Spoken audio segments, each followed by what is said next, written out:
Today, during a recent heated PMQs, Keir Starmer's Labour government faced tough scrutiny over a new deal with Mauritius concerning the Chagos Islands. Under the agreement, the United Kingdom will be required to pay billions of pounds to Mauritius for leasing the Chagos Islands, which are, in fact, considered UK territory. The deal has sparked significant criticism, with Nigel Farage from Reform UK being one of the most vocal opponents.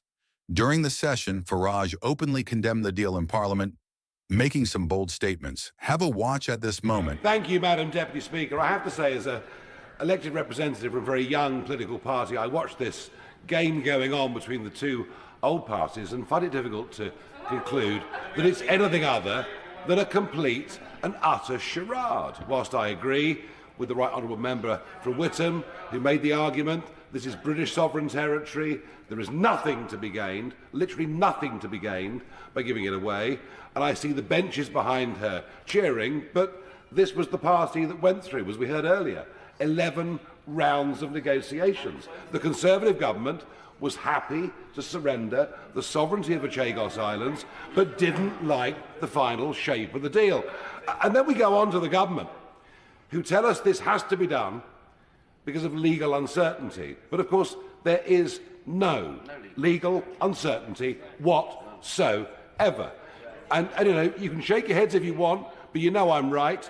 The ICJ has no jurisdiction over this whatsoever. So why are we doing it? Well, I guess, of course, post-colonial guilt, a government run by human rights lawyers. Beyond that, I really don't understand it. But you know something? I made a comment earlier about the cost. I promise you, 90 million a year for 99 years with £3 with 3% compounded inflation is £52 billion. That, of course, is madness. And members of this House have been saying, why are we not debating health or other issues? Well, 50 billion quid is a very good reason to debate this. I've tried in this House and elsewhere to make these arguments. I've explained that China already has a smart city right next to Port Louis. I've explained that Huawei are the communication system.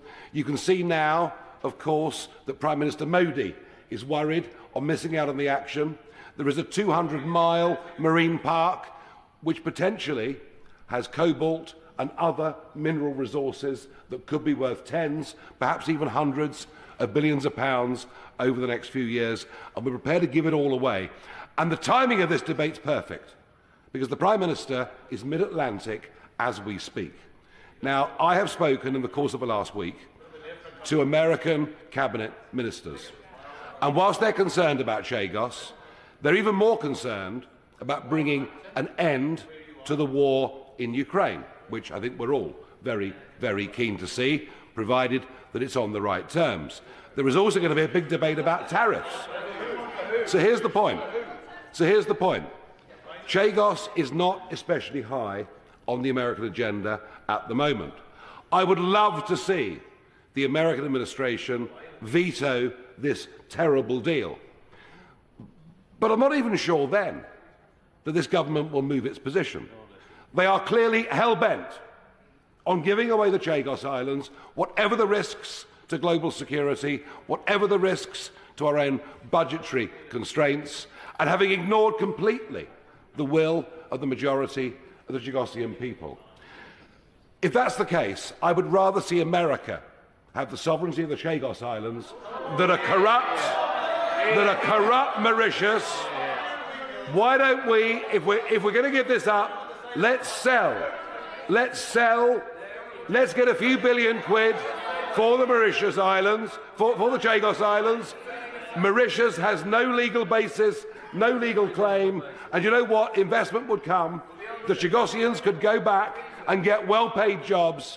I want us to keep sovereignty, but if you're prepared to give away this country's interests, sell it to America, don't give it away to corrupt Mauritius. What's your thoughts on this?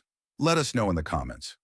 Farage also questioned the legal basis for the agreement, pointing out that there's no jurisdiction for the International Court of Justice over the matter.